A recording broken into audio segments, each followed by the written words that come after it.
അപ്പോൾ ലോകമെമ്പാടുമുള്ള മലയാളികൾക്ക് നിങ്ങൾക്കറിയാം, നിങ്ങളുടെ വിവിധ ഘട്ടങ്ങളിലൂടെ ശിവൻ സാറ് പല രീതിയിൽ ബ്രില്യൻ്റ് ലൈവ് സെഷനിലൂടെ അതുപോലെ പേഴ്സണലായിട്ടുള്ള കോളുകളിലൂടെയൊക്കെ ശിവൻ സാർ നിങ്ങളെ ഗൈഡ് ചെയ്യാറുണ്ട്.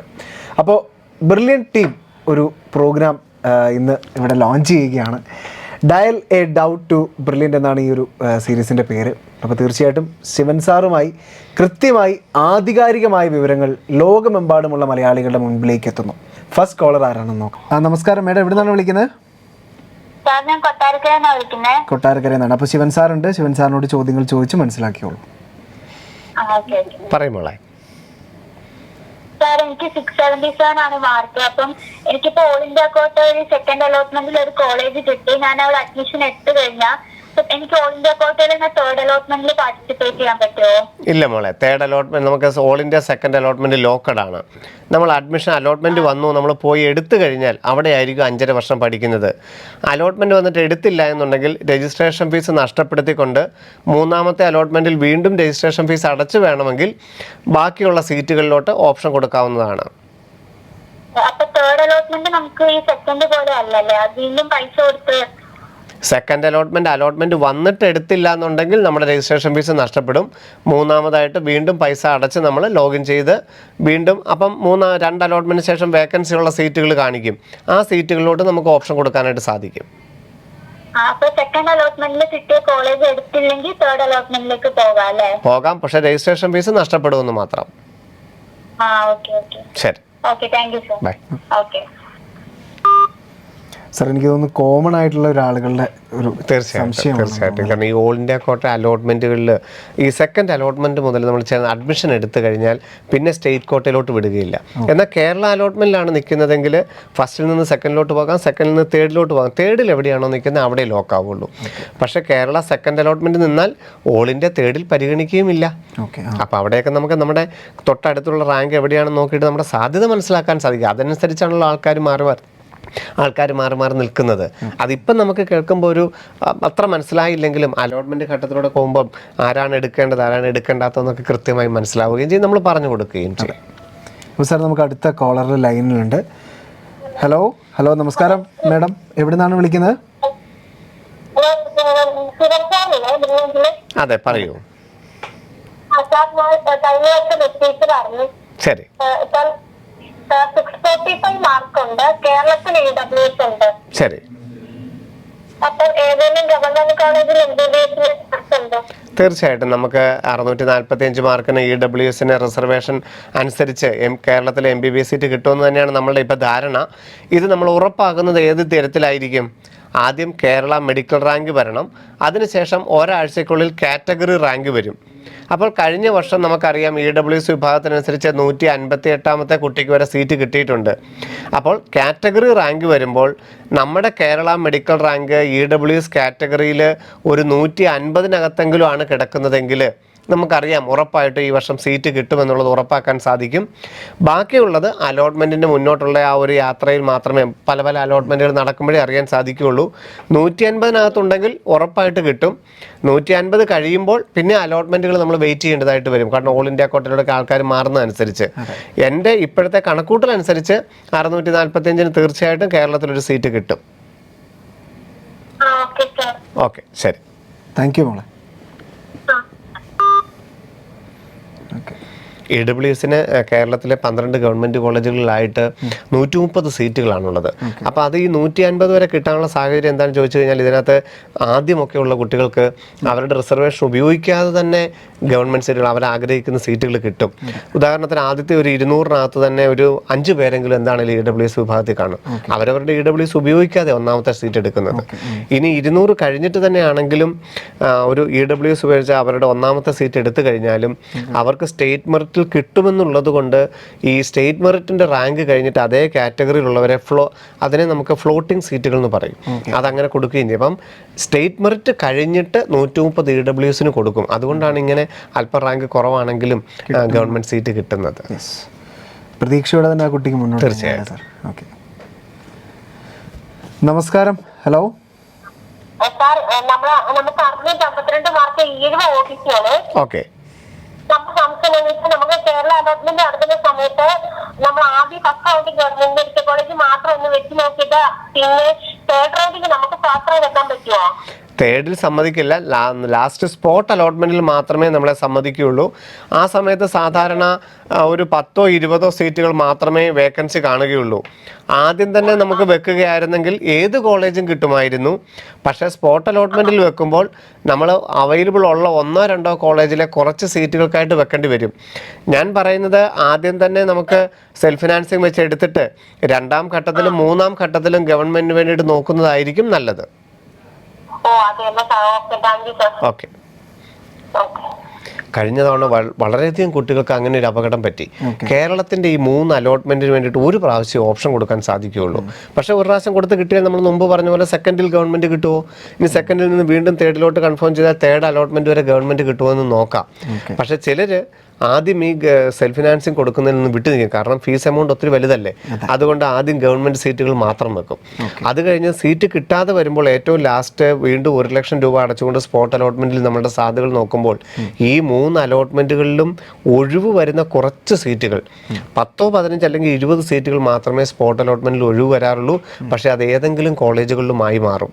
അതുകൊണ്ട് ഉദ്ദേശിച്ച കോളേജിൽ ലഭിക്കണമെങ്കിൽ ആദ്യത്തെ അലോട്ട്മെൻറ്റിൽ തന്നെ കയറുന്നതാണ് നല്ലത്. 3ാമത്തെ അലോട്ട്മെൻറ്റ് വരെ ഗവൺമെൻറ് സീറ്റ് കിട്ടുമോ എന്ന് നോക്കുകയും ചെയ്യാം. സർ, നമുക്ക് അടുത്ത കോളർ ഉണ്ട് ലൈനിൽ. ഓക്കെ. ഹലോ, നമസ്കാരം.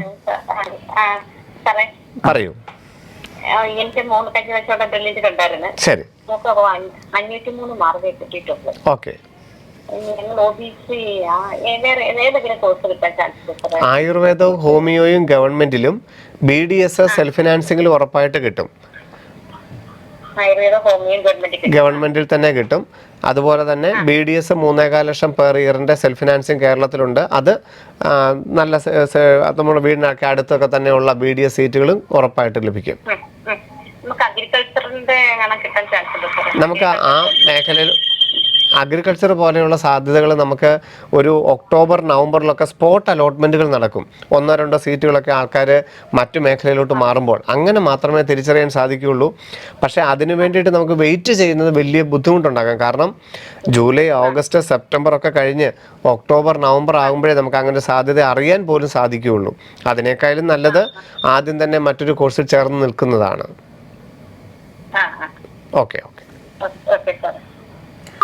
സാർ, ഒരു മെഡിക്കൽ അഡ്മിഷൻ ഉപരി മറ്റ് മെഡിക്കൽ അലൈഡ് കോഴ്സുകളിലേക്കുള്ള സാധ്യതകളെക്കുറിച്ചും അറിയാൻ ആഗ്രഹിക്കുന്നു. തീർച്ചയായിട്ടും. കാരണം നമുക്കറിയാം അഗ്രികൾച്ചർ, വെറ്റിനറി, ആയുർവേദം, ഹോമിയോ അതുപോലെയുള്ള 11 പ്രോഗ്രാമുകൾ അലൈഡ് കോഴ്സ് വിഭാഗത്തിൽ തന്നെ ഉണ്ട്. ഏറ്റവും നല്ലൊരു ഗ്രാജുവേഷൻ BSc ഗ്രാജുവേഷനാണ്.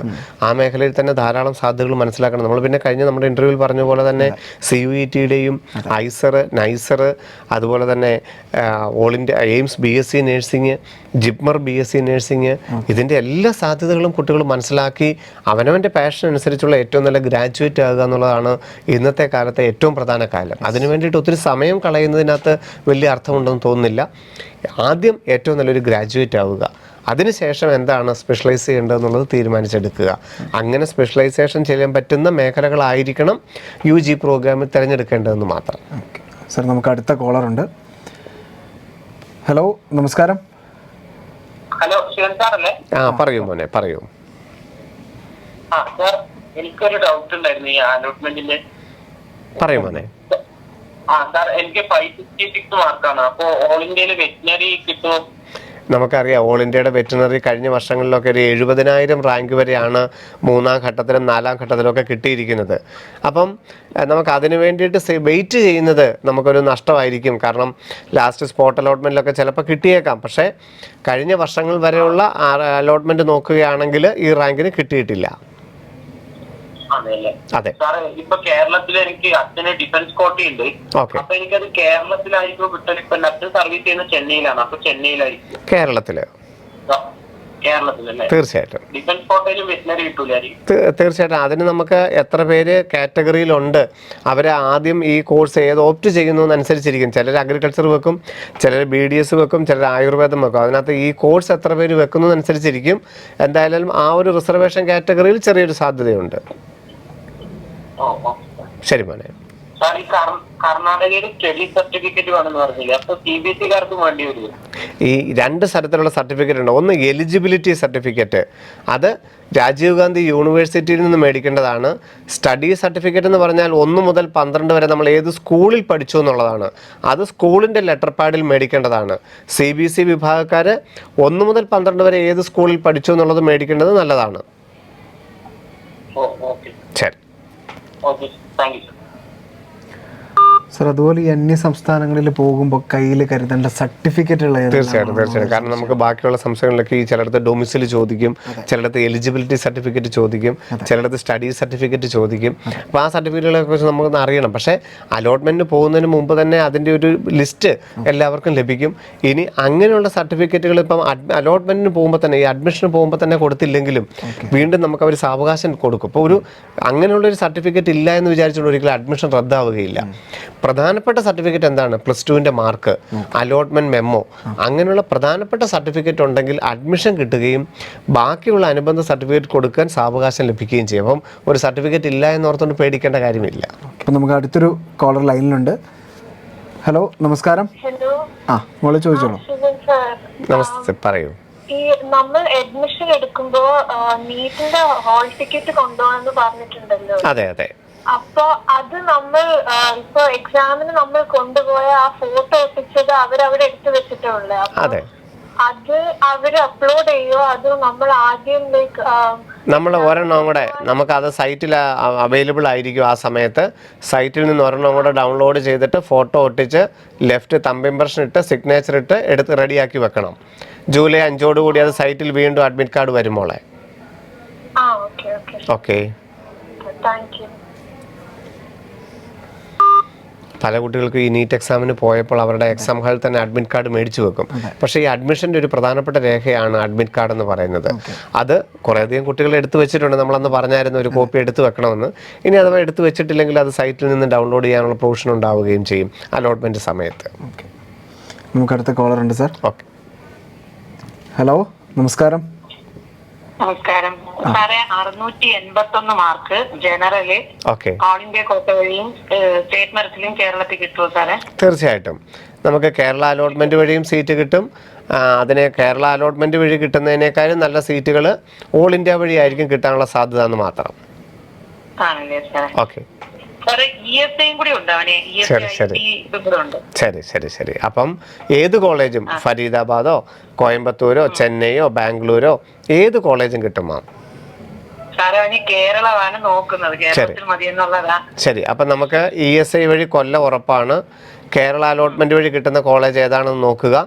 ഒപ്പം ഓൾ ഇന്ത്യയുടെ സെക്കൻഡ് അലോട്ട്മെന്റിൽ ഏത് കോളേജാണെന്ന് നോക്കുക. അതനുസരിച്ച് സാധ്യതകൾ തിരഞ്ഞെടുത്താൽ മതിയാകും. 3 രീതിയിലും കിട്ടും. 3 രീതിയിലും കിട്ടും. പിന്നെ ഒരു ഡൗട്ട് കൂടെ ചോദിച്ചോട്ടെ. നമ്മൾ ESI ഓൾ ഇന്ത്യ കോട്ട വഴി എടുക്കുവാണെങ്കിൽ, IP അല്ലാതെ എടുക്കുവാണെങ്കിൽ അവിടെ ബോണ്ട് ചെയ്യേണ്ടതായിട്ട് വരുമോ? ഉണ്ട്. നമ്മൾ ഏത് രീതിയിൽ എടുത്തു കഴിഞ്ഞാലും കോയമ്പത്തൂര്, ചെന്നൈ, ബാംഗ്ലൂർ, ഗുൽബർഗ എന്നിടത്ത് ബോണ്ട് ചെയ്യിക്കും. കൊല്ലത്തില്ല. ഇല്ല. ഓക്കെ. ഹലോ, നമസ്കാരം. ഡയൽ ഡൗട്ട് ടു ബ്രില്യൻറ്റ് എന്ന് പറയുന്ന പ്രോഗ്രാമിലേക്ക് സ്വാഗതം. മേഡം എവിടെ നിന്നാണ് വിളിക്കുന്നത്? ഓക്കെ, ശിവൻ സാറുണ്ട്. അപ്പോൾ ശിവൻ സാറിനോട് ചോദ്യങ്ങൾ വളരെ ഷോർട്ടായിട്ട് ചോദിച്ചോളൂ. പറയൂ. ഹലോ, ഞാൻ ഇവിടെ ഉണ്ട്, പറയൂ. സാർ, ഈ കേരളത്തിൽ മാത്രമാണ് അപ്ലൈ ചെയ്യാൻ ആഗ്രഹിക്കുന്നത്. അപ്പൊ നമ്മള് ഓൾ ഇന്ത്യയിൽ രജിസ്റ്റർ ചെയ്യേണ്ട ആവശ്യമില്ലല്ലോ? ഇല്ല, നമ്മൾ ആ ഓൾ ഇന്ത്യ കോട്ടയുടെ വെറുതെ ആ പ്രൊസീജിയർ ഒന്ന് നോക്കി മനസ്സിലാക്കിയാൽ മാത്രം മതി. ലാസ്റ്റ് റാങ്ക് ഒക്കെ വരുമ്പോൾ നമ്മുടെ റാങ്കിനനുസരിച്ച് ഏത് കോളേജ് കിട്ടിയെന്ന് നോക്കിയാൽ മതി. കേരള ce.kerala.gov.in എന്ന് പറയുന്ന വെബ്സൈറ്റ് വഴി മാത്രം അപേക്ഷിച്ചാൽ മതിയാകും. ഓക്കെ. ചില കുട്ടികൾക്ക് അങ്ങനെയും സംശയമുണ്ട്. എല്ലാവരും ഓൾ ഇന്ത്യ കോട്ട വഴി അപ്ലൈ ചെയ്താലേ കേരളത്തിൽ ഒരു അഡ്മിഷൻ കിട്ടുള്ളൂ. അങ്ങനെയില്ല. നമുക്ക് ഏറ്റവും നല്ല ആഗ്രഹമുള്ള കോളേജ് ഏത് അലോട്ട്മെൻറ്റ് വഴി കിട്ടുമോ അവിടെ മാത്രം അപ്ലൈ ചെയ്താൽ മതിയാകും. ഇപ്പോൾ എയിംസ് ആണ് വേണ്ടതെങ്കിൽ ഓൾ ഇന്ത്യ കോട്ട വഴി മാത്രം കൊടുത്താൽ മതി. കേരളത്തിലാണ് വേണ്ടതെങ്കിൽ കേരളത്തിൽ. പിന്നെ മാർക്ക് അല്പം കുറവുള്ള കുട്ടികൾ രണ്ടിലും നോക്കണമല്ലോ. ഗവൺമെൻറ് സീറ്റ് കിട്ടുക എന്നുള്ളതാണല്ലോ എല്ലാവരുടെ ഒരു ആഗ്രഹം. അതുകൊണ്ട് ഓൾ ഇന്ത്യ കോട്ടയിലും കേരളയിലും ഒരുപോലെ പങ്കെടുക്കുന്നു എന്ന് മാത്രം. ഡയൽ ഡൗട്ട് ടു ബ്രില്യൻറ്റ് എന്ന് പറയുന്ന പ്രോഗ്രാമിലേക്ക് സ്വാഗതം. സാറിൻ്റെ പേരെന്താണ്? സാർ, ശിവൻ സാർ ഒപ്പം ഉണ്ട്. അപ്പോൾ സാറിൻ്റെ സംശയം ഏറ്റവും ചുരുങ്ങിയ സമയം വളരെ ഷോർട്ടായിട്ട് ചോദിച്ചോളൂ. പറയൂ സാറേ. ഹലോ. പറയൂ സാറേ. അതിന്റെ 51 മാർക്കാണല്ലോ സാറേ. ഓക്കെ ഓക്കെ മുസ്ലിം കാറ്റഗറിയാണ്. അപ്പോൾ അതിന്റെ സാധ്യതകളൊന്നും സാർ ജസ്റ്റ് ഒന്ന് ബ്രീഫ് ആയിട്ട് പറയാം. സാറേ സ്കോർ 551 ആണോ 651 ആണോ സാറേ? 651 ആണ് സാർ. Okay okay okay. അപ്പോൾ നമുക്ക് ഇന്ത്യയിൽ എവിടെയെങ്കിലും ഒരു ഗവൺമെൻറ് MBBS സീറ്റ് കിട്ടാനുള്ള സാധ്യത കേരള വഴിയാണെങ്കിലും ഓൾ ഇന്ത്യ വഴി ആണെങ്കിലും നിലവിലുള്ള സീറ്റുകളുടെ എണ്ണത്തിനനുസരിച്ചൊരു ഗവൺമെൻറ് MBBS സീറ്റിന് സാധ്യത അല്പം കുറവാണ്. എന്നാൽ അതല്ലാത്ത ബാക്കി എല്ലാം ഗവൺമെൻറ് മേഖലയിൽ കിട്ടുകയും MBBS സെൽഫ് ഫിനാൻസിങ്ങിൽ ഏത് കോളേജിൽ വേണമെങ്കിലും കിട്ടുന്ന ഒരു പൊസിഷനിലാണ് ഈ മാർക്ക്. ഗവൺമെന്റ് കിട്ടാൻ ചാൻസ് കുറവാണ്. നമുക്ക് എത്രത്തോളം സീറ്റുകളുടെ വർധനവുണ്ട്, നിലവിലുള്ള ഗവൺമെൻറ് കോളേജുകളിൽ എത്രത്തോളം സീറ്റുകളുടെ വർധനമുണ്ട്, പുതിയത് എത്രത്തോളം കോളേജുകൾ വരുന്നു എന്നതിനെ ആശ്രയിച്ചിരിക്കും നമ്മളുടെ സാധ്യതകൾ.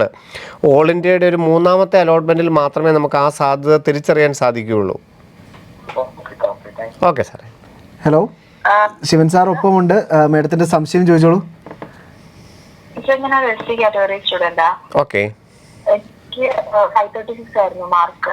ശരി. അപ്പോ ഞാൻ BDS സെക്കൻഡ് ഓപ്ഷൻ ആയിട്ട് വെക്കാൻ വിചാരിക്കുന്നുണ്ട്.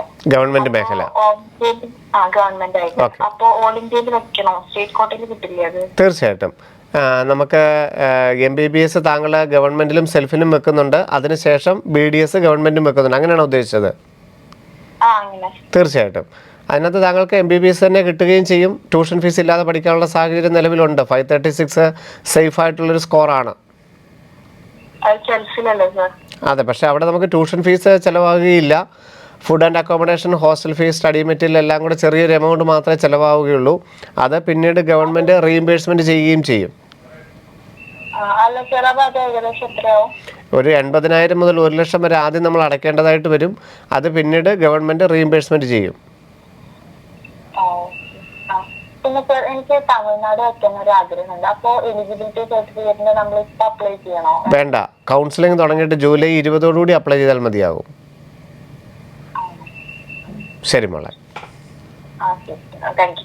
Dial a doubt to Brilliant എന്ന് പറയുന്ന പ്രോഗ്രാമിലേക്ക് സ്വാഗതം. ശിവൻ സാർ ലൈനുണ്ട്. ശിവൻ സാർ ലൈനിലുണ്ട്. അപ്പോൾ മാഡം എവിടെ നിന്നാണ് വിളിക്കുന്നത്? കണ്ണൂർ. അപ്പോൾ ശിവൻ സാറിനോട് ചോദിച്ചോളൂ. പറയും മോളെ. ഹലോ സാർ, എന്റെ സ്കോർ 641 ആണ്. ഓക്കെ. അപ്പൊ അതിന് പറ്റിയ ചാൻസസ് സെൽഫ് ഫിനാൻസിങ് വേണ്ട? നമുക്ക് ഏതെങ്കിലും തരത്തിലുള്ള റിസർവേഷനുകൾ, ESI അല്ലെങ്കിൽ OBC ഏതെങ്കിലും തരത്തിലുള്ള റിസർവേഷനുകൾ? ഓക്കെ. അപ്പം നമുക്ക് MBBS അല്ലാത്ത മേഖലകളെല്ലാം തന്നെ ഗവൺമെൻറ് മേഖലകൾ കിട്ടും. BDS, veterinary, agriculture, Ayurveda, homeo എല്ലാം തന്നെ ഗവൺമെൻറ് മേഖലയിൽ തന്നെ കിട്ടും. MBBS നിലവിലുള്ള സാഹചര്യം അനുസരിച്ചാണെങ്കിൽ സെൽഫ് ഫിനാൻസിങ് മാത്രമേ ലഭിക്കുകയുള്ളൂ.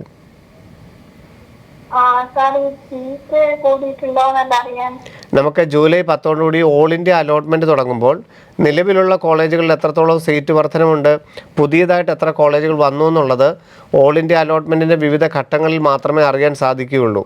അപ്പോൾ മാത്രമേ നമുക്ക് അതിനെക്കുറിച്ചൊരു വ്യക്തമായിട്ടൊരു ധാരണ കിട്ടുകയുള്ളൂ. ശരി മോളെ. ഹലോ. നമസ്കാരം സാർ.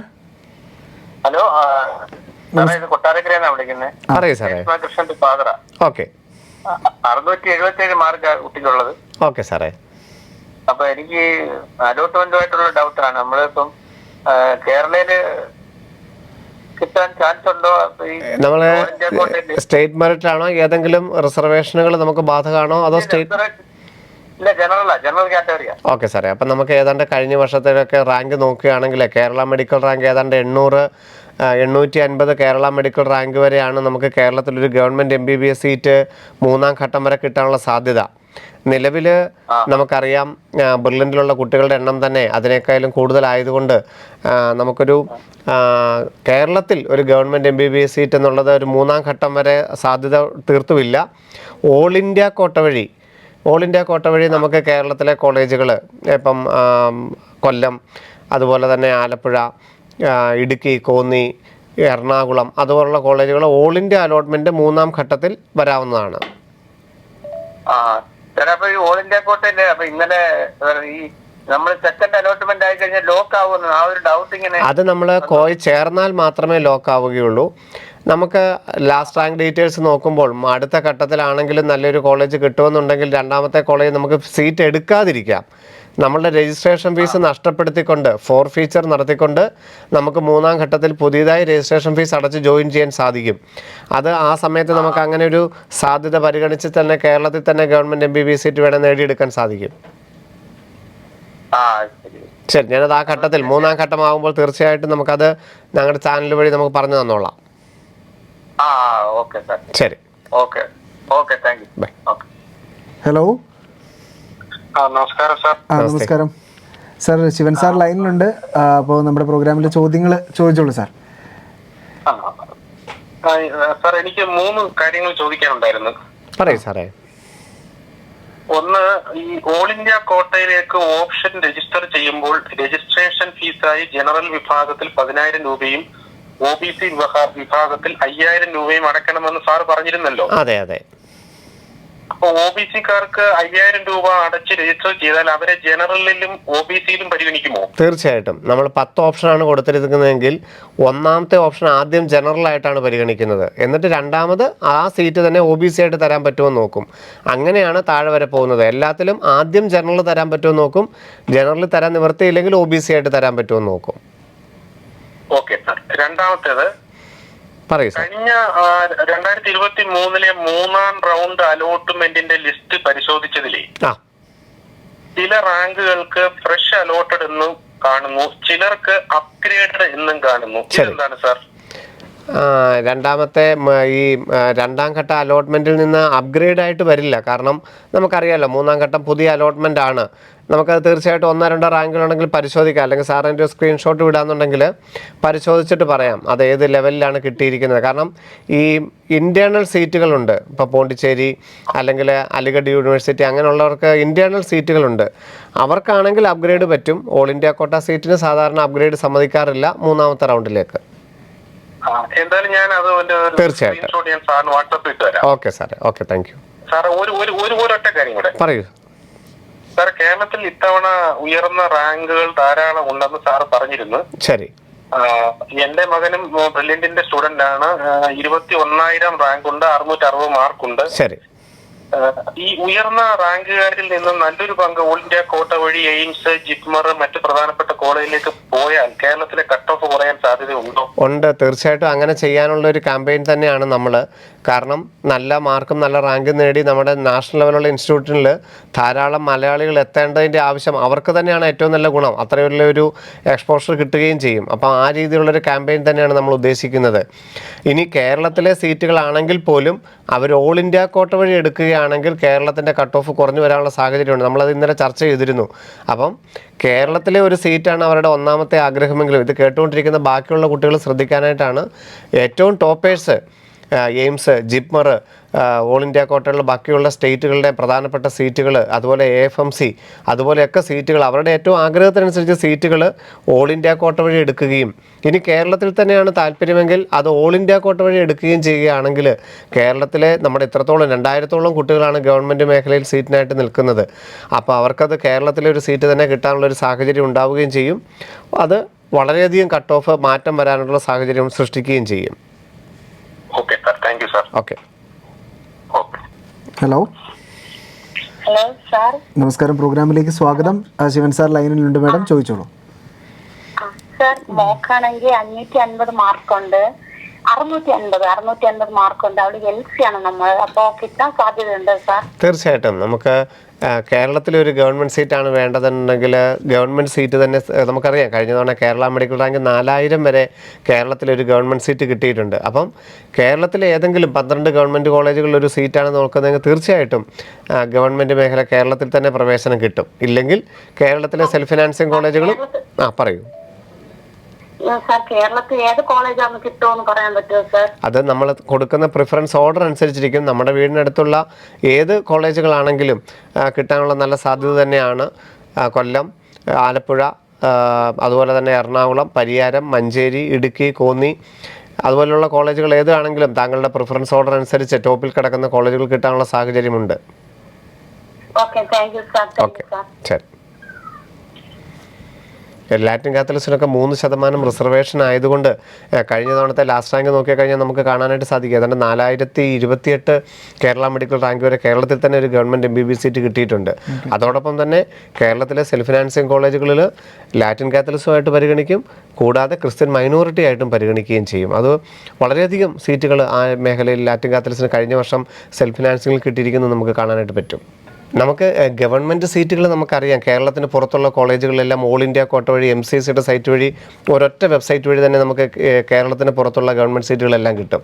എന്നാൽ സെൽഫ് ഫിനാൻസിങ് കോളേജുകൾ ഡീംഡ് അല്ല, സെൽഫ് ഫിനാൻസിങ് കോളേജുകൾ ഏത് സംസ്ഥാനങ്ങളിലിരിക്കുന്നോ അതിന് അതാത് സംസ്ഥാനങ്ങളുടെ വെബ്സൈറ്റുകളുണ്ട്. ഇപ്പോൾ കീം എന്ന് പറഞ്ഞതുപോലെ തന്നെ കർണാടകയ്ക്ക് KE എന്ന് പറയുന്നത് പോലെ തന്നെ, തമിഴ്നാടിന് TN മെഡിക്കൽ എന്ന് പറയുന്നത് പോലെ തന്നെ, പോണ്ടിച്ചേരിക്ക് സെൻറ്റാക്ക് എന്ന് പറയുന്നത് പോലെ തന്നെ സെൽഫ് ഫിനാൻസിങ് കോളേജിൽ 10 ലക്ഷം അല്ലെ 11 ലക്ഷത്തിനൊക്കെ നമുക്ക് സീറ്റ് വേണമെന്നുണ്ടെങ്കിൽ അതാത് വെബ്സൈറ്റ് വഴി കൂടി അപ്ലൈ ചെയ്യണം. അവിടെയൊക്കെ നമുക്ക് 15% സീറ്റുകൾക്ക് അർഹതയുണ്ട്. പക്ഷേ അതൊക്കെ മാനേജ്മെൻറ്റ് സീറ്റുകളാണ്.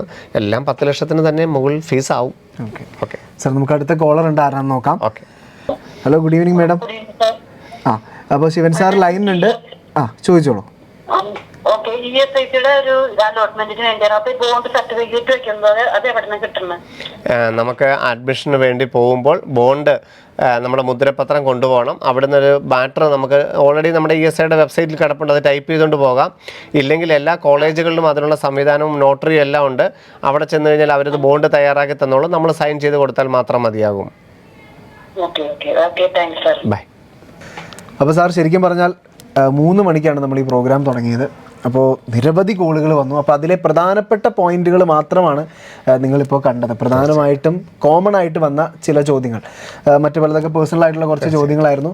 അപ്പോൾ നിങ്ങളുടെ ശ്രദ്ധയിൽപ്പെടുത്തുകയാണ്, നമ്മുടെ ഈ പ്രോഗ്രാം 1 മണിക്കൂറാണ്. നമുക്ക് ഇതിനോടനുബന്ധിച്ച് ആയിരക്കണക്കിന് കോളുകളാണ് വന്നുകൊണ്ടിരിക്കുന്നത്. കാരണം അത്രമാത്രം നമ്മുടെ ഈ ഒരു തിരക്ക് കാരണം നമുക്ക് കോള് പോലും ഇടയ്ക്കിടയ്ക്ക് കട്ടായി പോകുന്നൊരു അവസ്ഥയുണ്ട്. അപ്പോൾ തീർച്ചയായിട്ടും നിങ്ങൾ ചെയ്യേണ്ട കാര്യം ഇത്ര മാത്രമാണ്. നിങ്ങൾ കൃത്യമായി നോട്ട് ചെയ്ത് വെച്ചിട്ടായിരിക്കണം ചോദ്യങ്ങൾ ചോദിക്കുക. ആൻഡ് ഇന്നത്തെ ഈ ഒരു എപ്പിസോഡ് പൂർണ്ണ രൂപത്തിൽ നിങ്ങൾ കണ്ടിട്ടുണ്ടാവുമെന്ന് വിശ്വസിക്കുന്നു. ഇന്ന് ചോദിച്ച ചോദ്യങ്ങൾ അത് നാളെ ആവർത്തിക്കാതിരിക്കാൻ പരമാവധി നിങ്ങൾ ശ്രദ്ധിക്കണം. അപ്പോൾ ഒരു കോൾ അവസാനിച്ചതിന് ശേഷം ആ കോളുമായി ബന്ധപ്പെട്ട അല്ലെങ്കിൽ ആ ചോദ്യവുമായി ബന്ധപ്പെട്ട കാര്യങ്ങളെ കുറച്ചുകൂടെ വിശദമാക്കി ശിവൻ സാർ പങ്കുവെക്കുന്നുണ്ട്. അപ്പോൾ അതും മറ്റുള്ളവരും കൂടി കേൾക്കണം എന്നുള്ളത് നമ്മൾ അവരുടെ ശ്രദ്ധയിൽപ്പെടുത്തുകയാണ്. അപ്പം ഇനി മുതൽ അങ്ങോട്ടുള്ള ദിവസങ്ങളിൽ ശിവൻ സാർ 1 മണിക്കൂറിനടുത്ത് നിങ്ങളോടൊപ്പം ഉണ്ടായിരിക്കും. നമുക്കറിയാം ഇതിന് ശേഷം ശിവൻ സാറിന് ഒരുപാട് ലൈവുകളും കാര്യങ്ങളും എല്ലാം ഉണ്ട്. അതിന് മുൻപായിട്ട് ശിവൻ സാറിനെ കാണാൻ ഒരുപാട് വിദ്യാർത്ഥികളും മാതാപിതാക്കളും ഒക്കെ നമ്മുടെ ക്യാമ്പസിലേക്ക് എത്താറുണ്ട്. അപ്പോൾ ഇതിനോടൊക്കെ അനുബന്ധിച്ച് വളരെ ഒരു തിരക്കിട്ടൊരു സമയത്താണ് ശിവൻ സാർ ഈ 1 മണിക്കൂർ നിങ്ങൾക്ക് വേണ്ടി അല്ലെങ്കിൽ ലോകമെമ്പാടുമുള്ള മലയാളികൾക്ക് വേണ്ടി മാറ്റിവെക്കുന്നത്. അപ്പോൾ ഇന്ന് ഞങ്ങളെ കണ്ടുകൊണ്ടിരുന്ന എല്ലാ മലയാളി പ്രേക്ഷകർക്കും നന്ദി, നമസ്കാരം. നാളെ കൃത്യം 3 മണി മുതൽ 4 മണി വരെയുള്ള സമയങ്ങളിൽ ടെലികോം വഴി ശിവൻ സാറുമായി നിങ്ങൾക്ക് ബന്ധപ്പെടാവുന്നതാണ്. 9188900525 എന്ന നമ്പറിൽ വിളിക്കാൻ മറക്കണ്ട. എൻട്രൻസ് സംബന്ധമായ വാർത്തകളും അപ്ഡേഷനുകളും ഏറ്റവും വേഗം ആധികാരികമായി അറിയാൻ ബ്രില്യൻറ്റ് സ്റ്റഡി സെന്റർ പാല യൂട്യൂബ് ചാനൽ സബ്സ്ക്രൈബ് ചെയ്യുക. ബെൽ ഐക്കൺ അമർത്തുക. ഈ വീഡിയോ മറ്റ് സുഹൃത്തുക്കളിലേക്കും ഷെയർ ചെയ്ത് നൽകുക.